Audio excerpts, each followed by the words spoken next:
Un nouveau rassemblement aujourd'hui à Lyon.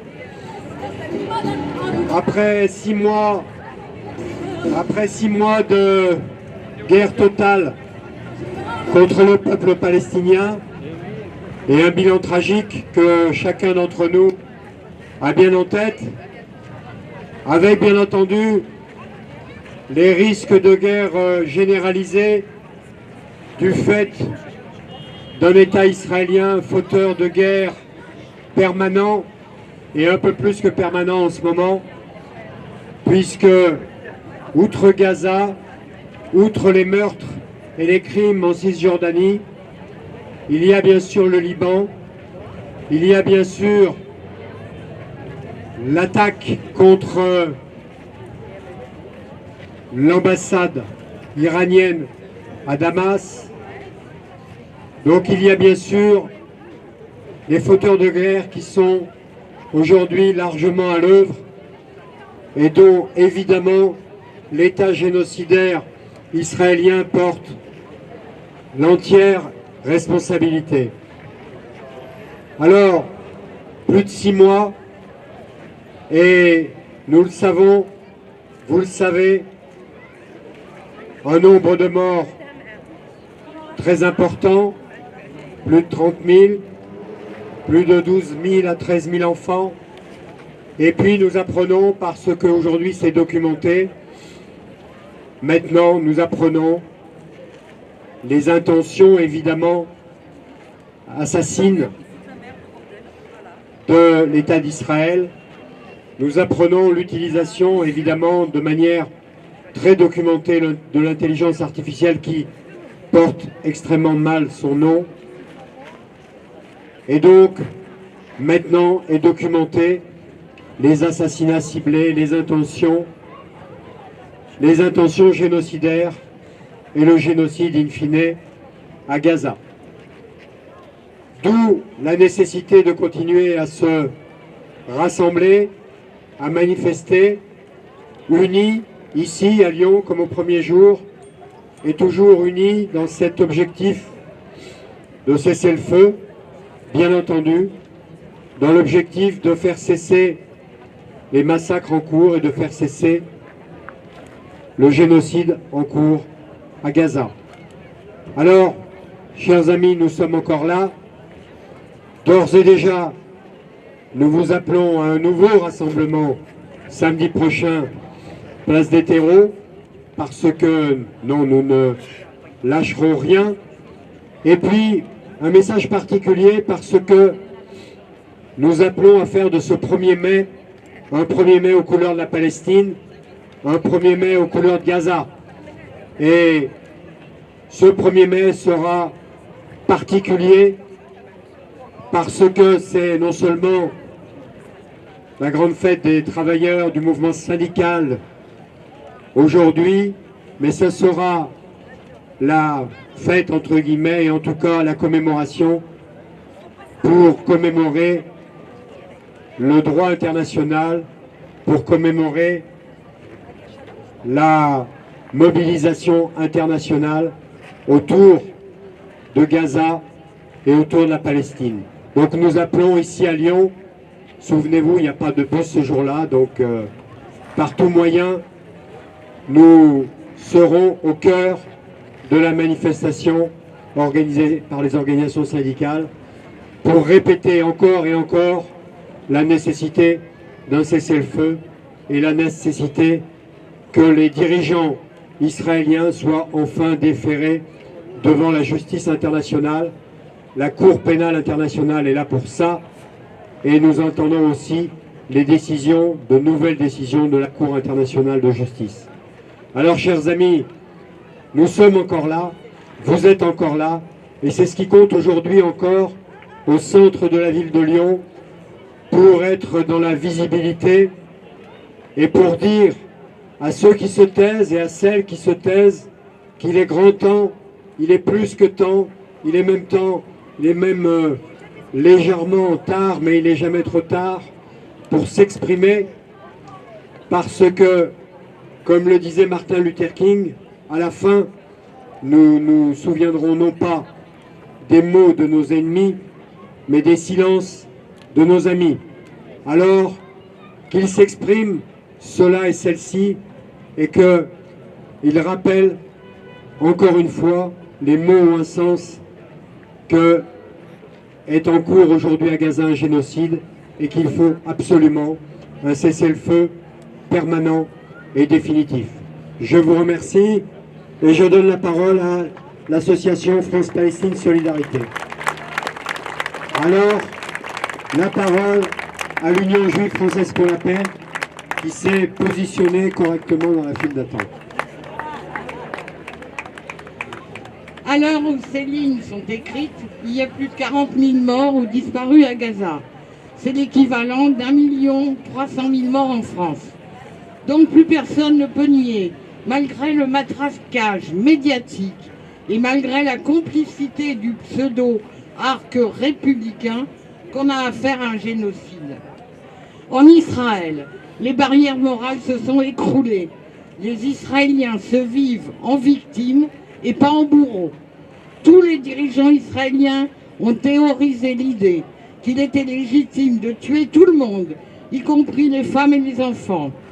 La Cour internationale de justice a cité nommément le président Isaac Herzog, le ministre Yoav Gallant, célèbre pour avoir traité les Palestiniens d'animaux humains, ou Amichai Eliyahu, qui proposait de lancer une bombe nucléaire sur Gaza. Les actes cruels se sont multipliés. Bébés laissés à l'abandon dans des hôpitaux détruits, blocage des camions apportant une aide alimentaire, mitraillage avec des tanks d'une foule affamée se précipitant sur un camion de vivres, 119 morts, 700 blessés. L'occupant organise la famine et torture les prisonniers. Il n'y a plus de limite. En France aussi, les supporters d'Israël ont perdu toute limite. Je cite, « Si les Gazaouis sont d'accord avec le Hamas, alors il n'y a pas de dommages collatéraux. On a affaire à des sauvages qui ont dévoilé leur vrai visage. » Ça vient de Michel Boudjena. Il n'y a plus non plus de limite en Cisjordanie ou à Jérusalem-Est. Les colons et l'armée multiplient ensemble les attaques contre la population civile. Les expropriations, les destructions de biens, les pogroms. Le programme du sionisme a toujours été un maximum de territoire et un minimum d'Arabes. Du côté de l'aile la plus fasciste du gouvernement israélien, le programme est simple. Tuer ou expulser et provoquer une nouvelle Nakba. La communauté internationale vient au secours des génocidaires. Les pays occidentaux et arabes portent une responsabilité majeure. Les États-Unis, bien sûr, qui arrosent les assassins de dollars et d'armes meurtrières. Biden s'est tiré une balle dans le pied en se coupant d'une partie importante de son électorat. Netanyahou n'a plus qu'à attendre tranquillement le retour de Trump. Les dirigeants arabes, malgré leurs opinions publiques très sensibles à la cause palestinienne, sont restés des collabos. Ils n'ont pas utilisé l'arme du pétrole. Ils ont maintenu les relations diplomatiques avec Israël. Ils laissent faire les pires massacres, se contentant de quémander à l'occupant le droit de larguer quelques colis par avion, comme on jette de la nourriture aux chiens.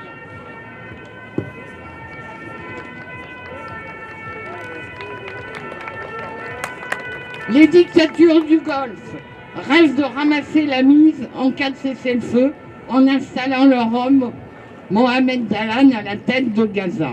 Dans l'Union européenne, il y a certes des pays qui se sont un peu distingués de l'unanimisme pro-israélien.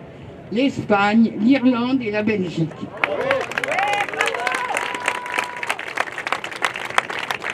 D'autres ont fait du zèle.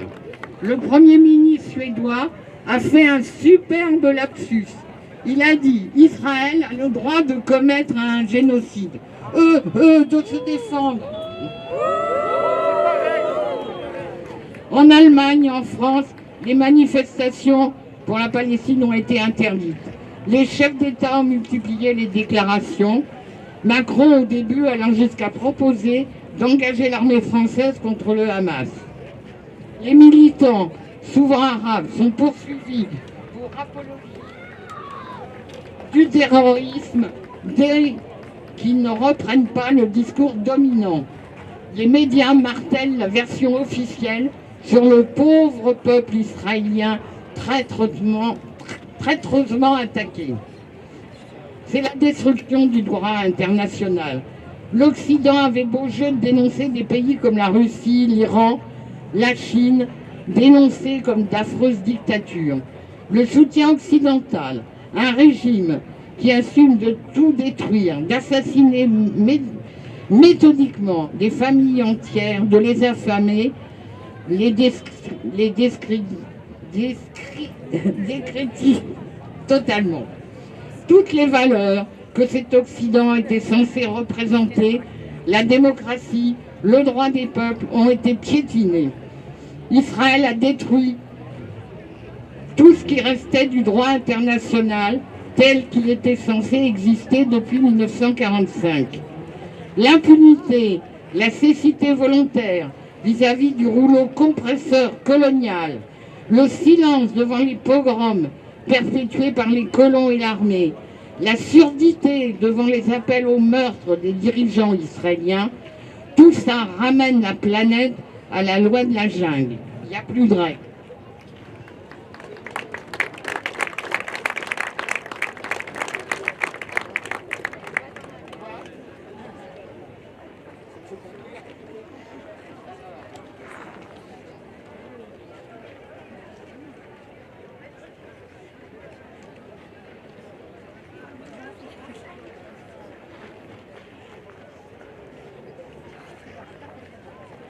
En finir avec les nettoyages ethniques.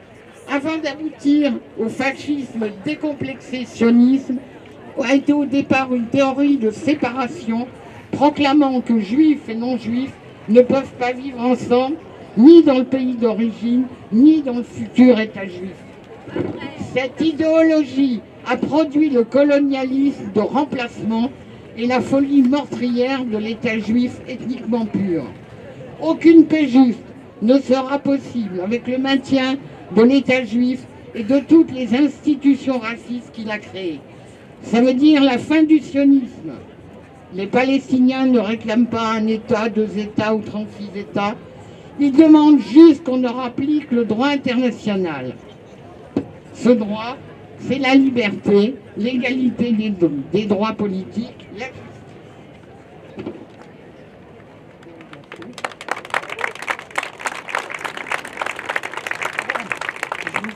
C'est bon.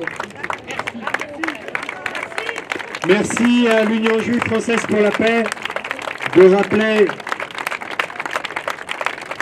les faits et les trajectoires aujourd'hui de l'État criminel israélien. Je passe la parole à l'association France-Palestine Solidarité.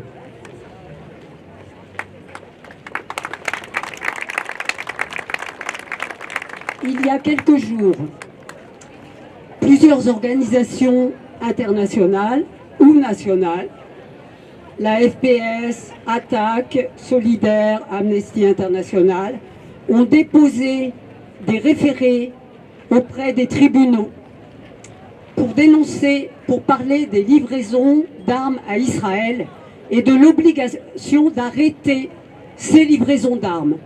Nous savons, même si on nous dit on ne sait pas à quoi servent exactement les composants que l'on livre. S'ils servent à équiper des structures d'où partent les bombardements, ils sont passibles, ces livraisons d'armes sont passibles de complicité, du crime de génocide, du crime de guerre. Ça, c'est le premier point.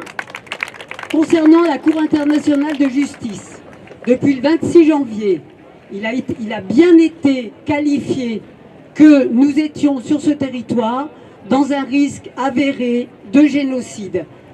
La France, partie des conventions, elle est signataire de la plupart des conventions contre le crime de génocide, les crimes contre l'humanité, les crimes de guerre. En tant que partie de ces conventions, elle a l'obligation, comme tous les autres États signataires, de dénoncer ces crimes. Pour l'instant, ce n'est pas vraiment ce qu'on voit dans l'espace public. Exigeons de nos gouvernants l'arrêt de la livraison des armes. Exigeons de nos gouvernants qu'ils dénoncent clairement tous ces crimes de génocide, crimes de guerre, crimes contre l'humanité. Il y a des pétitions qui circulent, signons-les. Merci. Merci à nos amis de la FPS. À propos d'armement, une intervention justement sur la question de l'armement et des différentes initiatives qui sont prises à cet égard.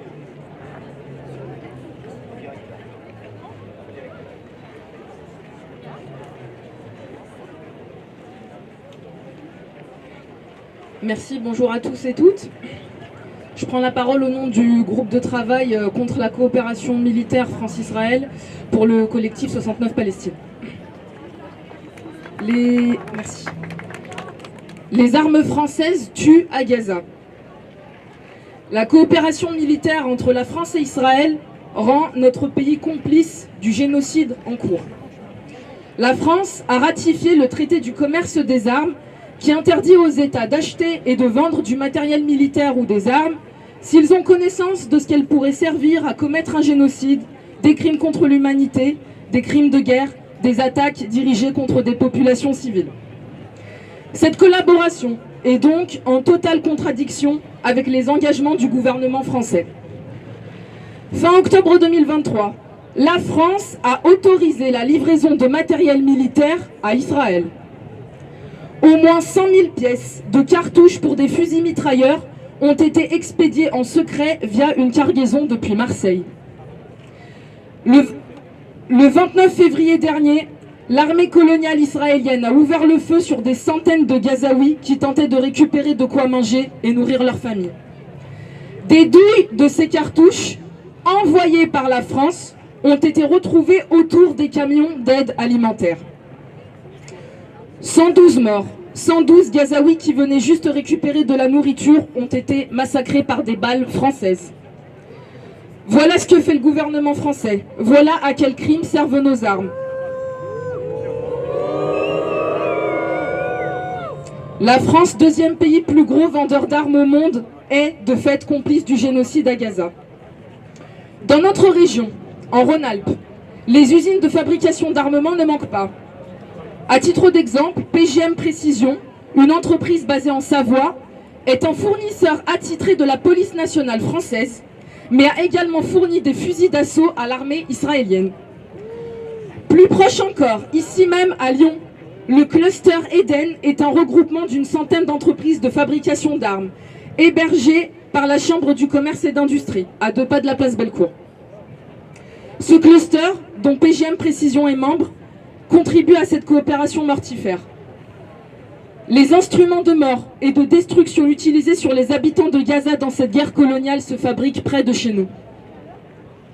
C'est pour cette raison que le 16 octobre 2023, 30 syndicats palestiniens ont lancé un appel au peuple du monde, un appel à mettre fin au commerce des armes avec Israël.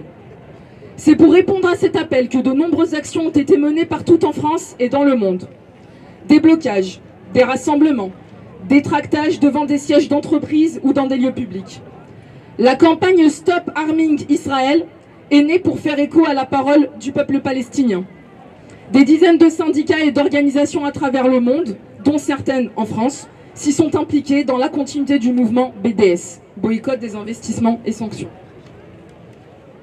À Lyon, pour dire leur colère, dire leur refus de garder le silence sur ces contrats d'armement, des militants et militantes ont manifesté devant la Chambre du commerce et d'industrie, devant les bureaux de l'entreprise Thales qui collabore avec Elbit Systems pour la fabrication de drones, tout comme l'entreprise Safran. Ces technologies dites innovantes sont testées sur le peuple palestinien. Ces entreprises françaises, sachez-le, vendent des armes avec l'autorisation de l'État et bénéficient d'aides publiques issues de nos impôts. C'est pour cette raison que nous nous sommes rendus à une réunion publique animée par Thomas Gassillou, député du Rhône pour le groupe Renaissance dans la 10e circonscription. Monsieur Gassillou est président de la Commission de la Défense et des Forces armées à l'Assemblée nationale. Son rôle est de vérifier que les budgets votés et les décisions prises par la France sur le commerce des armes sont conformes au droit et à la juridiction internationale. Lorsque nous avons interpellé M. Gassillou, il nous a répondu que Israël avait le droit de se défendre.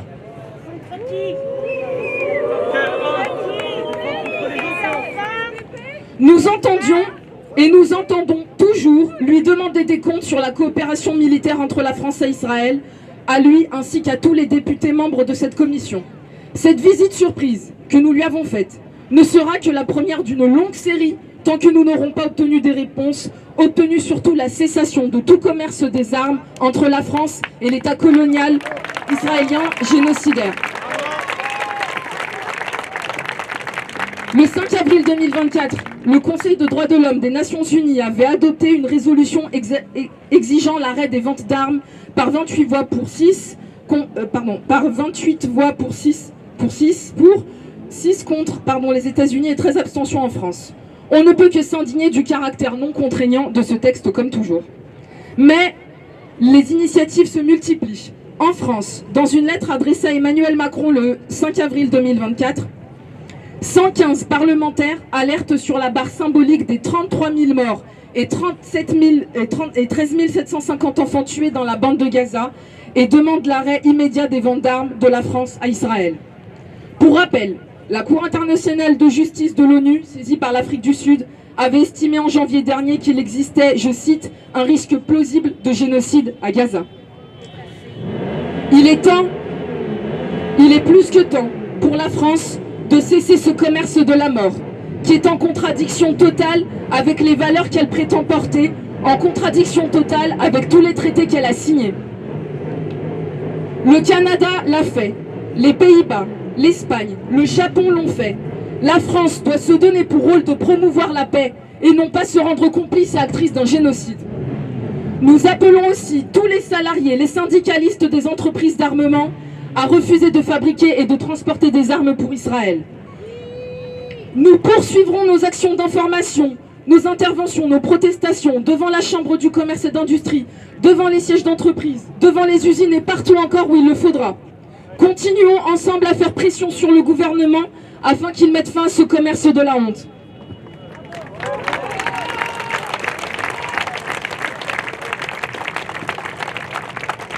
Pour finir, il paraîtrait que la France ne vend pas beaucoup d'armes à Israël, seulement, je cite, seulement 20 millions d'euros. Mais c'est déjà 20 millions d'euros de trop. Rejoignez-nous tous et toutes dans cette lutte. Aidez-nous à amplifier la parole du peuple palestinien. Soyons tous et toutes actifs dans la campagne de Stop Arming Israël.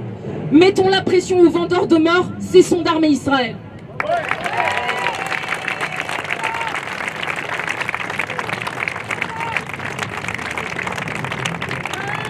Merci pour cette intervention et merci pour ce combat qui est important et qui est un combat à l'échelle du monde, puisqu'un certain nombre de pays ont décidé de ne plus envoyer d'armes et de ne plus vendre d'armes à Israël. C'est extrêmement important. Et dans la phase d'aujourd'hui, il y a effectivement beaucoup d'actions juridiques qui vont être engagées et dont on entendra bientôt parler, soyons-en sûrs. Alors, il y a, nous l'avons dit, des pays qui s'opposent aux menées génocidaires israéliennes. Il y a eu bien entendu le rôle primordial de l'Afrique du Sud. Et puis il y a un autre pays qui s'est distingué, c'est un pays d'Amérique latine, c'est la Colombie. Et nous avons ici des représentants de la Colombie que nous saluons et qui vont nous dire quelques mots. Les Colombiens sont là. Mon pays, la Colombie, a vécu des gouvernements d'extrême droite et de droite pendant 2 siècles. Mais ça fait 12 ans, nous avons pour première fois un gouvernement progressiste. Et ce gouvernement s'est placé tout de suite à côté de la Palestine.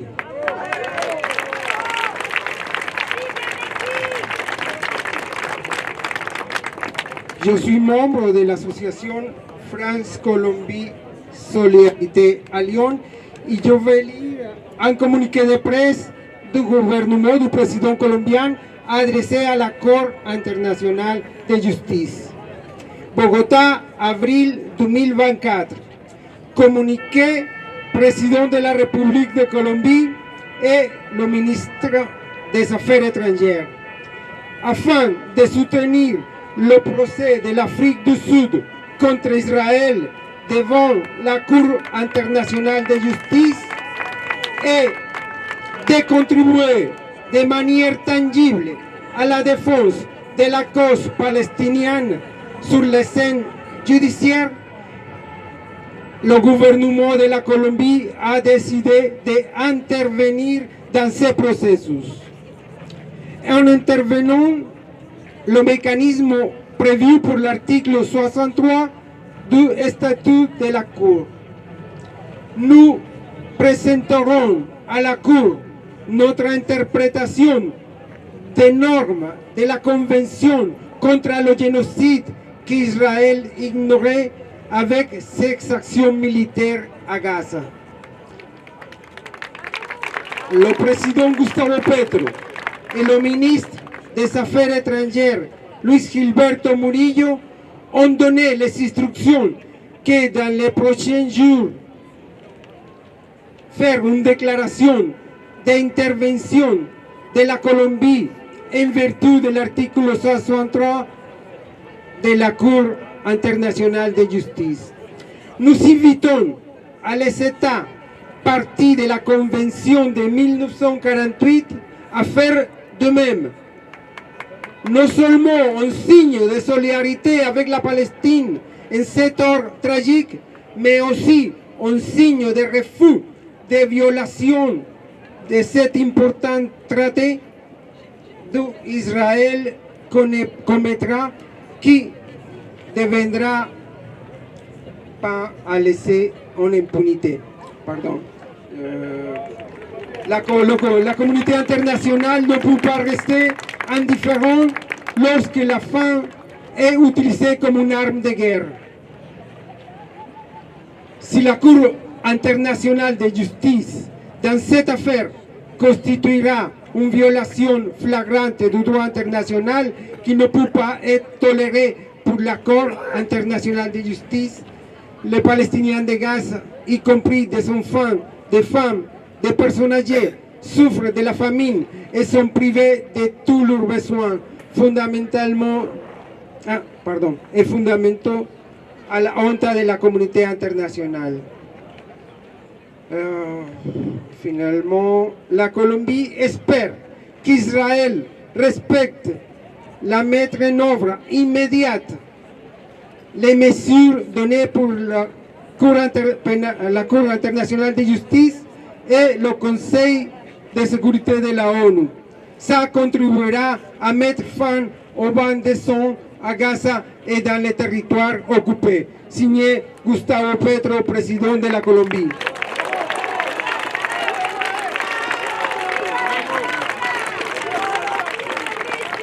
¡Viva, viva Palestina! ¡Viva, viva Palestina! ¡Viva, viva Palestina! ¡Viva, viva Palestina! ¡Venceremos! ¡Venceremos!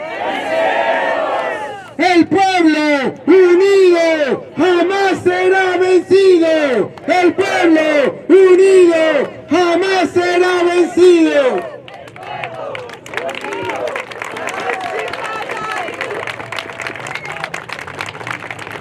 Merci à nos amis et merci aux pays d'Amérique latine et d'Amérique centrale qui se dressent contre le génocide. On parle du Brésil bien sûr, mais il y a d'autres États qui aujourd'hui se lèvent face à l'ignominie et face au génocide.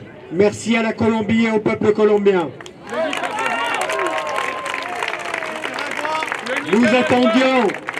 Nous attendions les États arabes et voici les pays d'Amérique latine.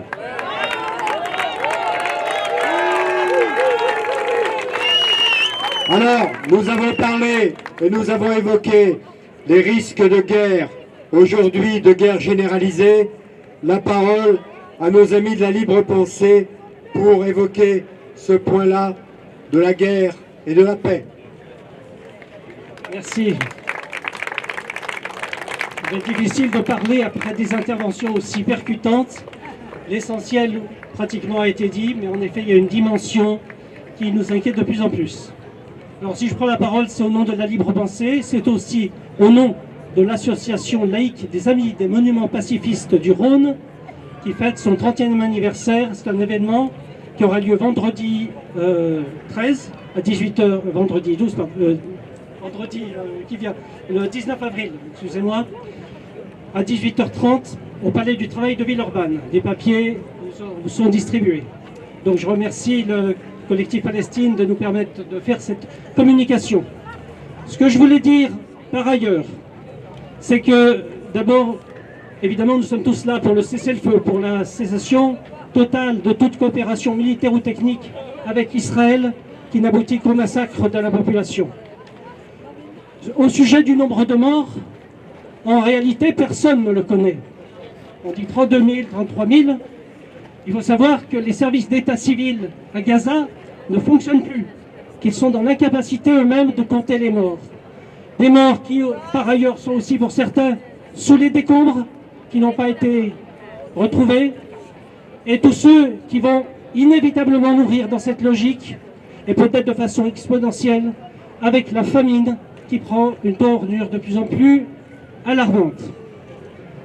À cela s'ajoute, c'est l'actualité, et encore ce matin, bon, j'écoutais ce qui se passait du côté de l'Iran, mais ces tensions, ces menaces de guerre avec l'Iran, les tensions avec le Hezbollah au Liban, et toute cette situation dramatique qui tend à prendre un tour d'autant plus inquiétant que ce n'est pas le seul foyer de guerre dans le monde.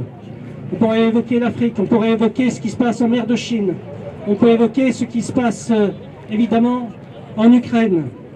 Partout, on voit se développer une logique qui peut déraper sur n'importe quoi. Et bien évidemment, le peuple de Gaza n'a rien à y gagner. Il se trouvera en première ligne, il se trouvera écrasé si un embrasement généralisé continue à se produire.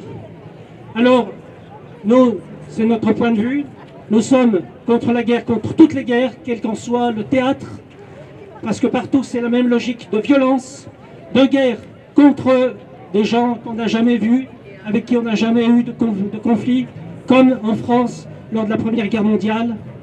On disait qu'on se tuait au nom de gens qui ne s'étaient jamais rencontrés, vous voyez, c'est ça, mais qui partageaient les mêmes intérêts. Et aujourd'hui, les intérêts, que ce soit ceux des lobbies d'armement, de l'industrie d'armement à l'échelon mondial, principalement américaine, mais pas seulement. La France est aussi bien placée dans ce créneau, entre guillemets, commercial, que ce soit la guerre extérieure, que ce soit la guerre contre les peuples, et on en voit aujourd'hui en France la concrétisation avec les milliards qui sont pris sur le budget de l'éducation, de la santé, sur l'ensemble du budget de la fonction publique. On vient de remettre en cause le statut des fonctionnaires. Tout cela est extrêmement grave. Cela s'accompagne enfin, je dirais, d'une offensive contre les libertés publiques. Rima Hassan, que vous connaissez tous, a été interdite de parole il y a 3 jours à Sciences Po, à Bordeaux, dans des circonstances qui nous rappellent fâcheusement ce qui s'est passé il y a quelques semaines à la Bourse du Travail et à l'Université Lyon 2, où Gilles Devers, avocat auprès du tribunal international, a été interdit de parole, alors que par ailleurs, on accueille à bras ouverts un Bernard-Henri Lévy qui se fait... Il suffit de prononcer ce nom et on voit la réaction. La honte totale. Voilà. Alors, ce n'est pas le seul qui doit avoir honte, il y en a bien d'autres, mais on ne va pas faire la liste. Je voulais juste vous lire, sans ajouter un mot, une déclaration de Valérie Hayet, qui est tête de liste de Renaissance aux Européennes, qui était tout récemment, le 7 avril, sur France 5, dans l'émission Société, en visite à Kiev. Voici ce qu'elle déclarait. Elle pense que côté européen, il y a une vraie prise de conscience du fait qu'il faut accélérer. accélérer quoi? Il faut mettre au maximum de moyens pour permettre aux Ukrainiens de gagner le plus vite possible. C'est ça qui est défensif, donc livraison d'armes, livraison de munitions. Le journaliste lui fait remarquer, et cette course à l'armement, elle va amener plus de morts des deux côtés. Réponse de Valérie Ayé, mais il faudrait quoi? Il faudrait signer la paix, le renoncement. C'est ça que Vladimir Poutine veut. Voilà, je n'ajouterai rien à ça, chacun fera son opinion. Je sais que sur la question ukrainienne, tout le monde ne partage pas les mêmes positions, mais cela éclaire quand même sérieusement la question. Je vous remercie. Et merci à nos amis de la Libre Pensée d'évoquer là aussi d'une certaine manière le deux poids et deux mesures en ce qui concerne Gaza et le sort tragique fait aux Palestiniens. Une intervention maintenant de nos amis de BDS, boycott des investissements sanctions. Vous savez qu'il y a quelques rendez-vous importants à venir pour la campagne BDS, et notamment puisque nous sommes le pays qui accueille les Jeux Olympiques, eh bien évidemment il faudra que Israël soit mis au banc des nations et que ce pays ne puisse pas défiler sous ses propres couleurs et qu'il soit mis au banc des nations comme c'est sa place. Alors, une évocation maintenant de la campagne boycott des investissements sanctions. Bonjour. D'abord, je voudrais vous parler de quelques victoires. D'abord, il y a la compagnie de danse Bacheva qu'on a boycotté, enfin qu'on a chahuté plusieurs fois quand ils sont venus en France. Donc cette année, ils ne viendront pas. Voilà. Après, il y a des universités. Il y a un boycott des universités qui est fait par les universités norvégiennes. On se demande pourquoi, hein, les universités. Mais les universités israéliennes, elles mobilisent leurs ressources, leurs cours, pour produire de la propagande d'État, afin de défendre Israël contre les critiques internationales. Elles élaborent toute une perspective juridique pour qu'Israël n'ait pas à répondre des crimes de guerre. Elles forment des soldats, elles développent des armes pour l'armée israélienne. Elles accordent des avantages spéciaux, des bourses, des crédits de cours aux soldats de réserve de retour de la bande de Gaza. Chaque jour, donc, les universités israéliennes rendent ce génocide possible. Donc le boycott, il est le bienvenu et il va s'étendre. Après, il y a une autre victoire, c'est Samsung Next, la branche d'innovation du géant coréen de technologie Samsung. Il ferme ses opérations à Tel Aviv. Alors Samsung, il avait investi dans quelques 70 start-up israéliennes. Plusieurs entreprises de technologie américaines se sont déjà retirées. En 2023, les investissements dans les entreprises technologiques israéliennes ont chuté de 56%.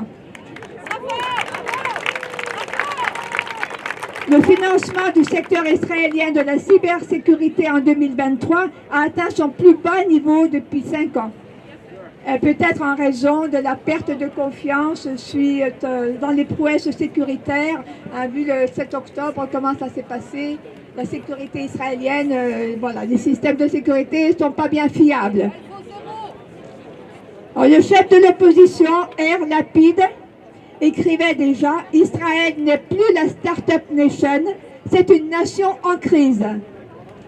Les entreprises se retirent d'Israël, l'économie israélienne va mal et n'attire plus la confiance des investisseurs. L'Agence nationale de gestion du trésor public irlandais va se désengager aussi des investissements dans 6 entreprises israéliennes. Il y a trop de risques dans les investissements. Alors, de nombreuses entreprises se retirent pour plusieurs raisons. D'abord, au niveau de la responsabilité juridique. Il y a un risque de complicité avec le génocide. Et ça fait peur. Donc, elles se retirent pour cette raison, mais aussi parce que l'économie connaît un déclin manifeste et constant, et aussi pour des problèmes structurels, pour les réformes judiciaires du gouvernement d'extrême droite et l'impact croissant du BDS qui dérange beaucoup. L'impact du BDS s'est considérablement accru, presque proportionnellement à la montée de la sauvagerie et de la violence de l'usine d'assassinat de masse des Palestiniens. Depuis le 7 octobre, vraiment, il y a eu une grosse montée en puissance du BDS. Mais malgré ça, les banques françaises, elles continuent de soutenir à coups de milliards des entreprises très impliquées dans la colonisation.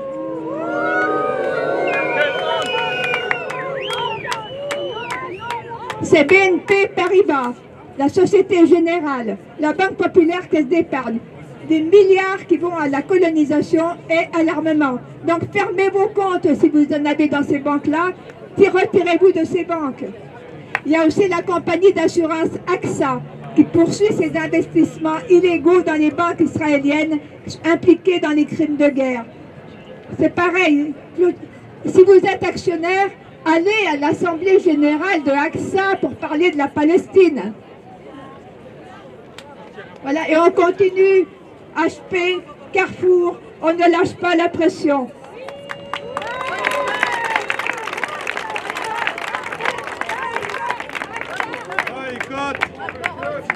McDo a subi d'importantes pertes de revenus. Alors, qu'est-ce qu'il fait? Il rachète ses franchisés. Il a 225 franchisés en Israël, des franchisés qui, vous vous rappelez, avaient distribué des colis alimentaires aux soldats contre son autorisation, soi-disant. Et donc, il rachète ses franchisés, il investit des millions pour conserver sa marque. Donc, on continue à boycotter.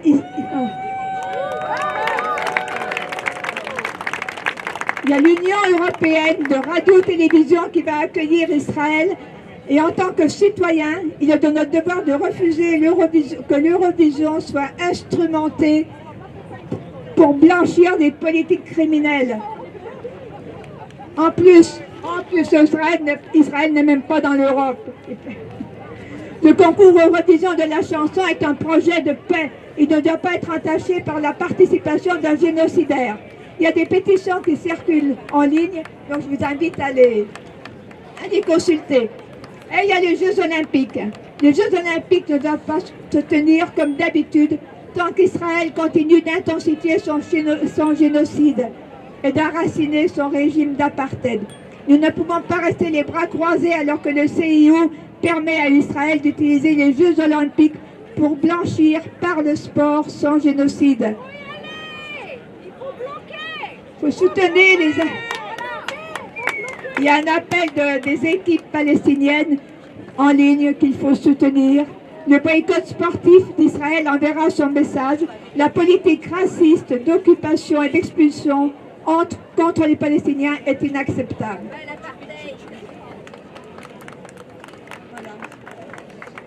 Donc le sport et la culture ne doivent pas servir de blanchiment à l'apartheid. On continue les campagnes de boycott et on n'accepte pas. Israël doit être traité comme la Russie, comme la Biélorussie pour les Jeux Olympiques. Et ça, on ne lâche pas. Il faut continuer à... Boycott! Boycott! Boycott! Boycott! Boycott! Boycott! Boycott! Boycott! Boycott! Boycott!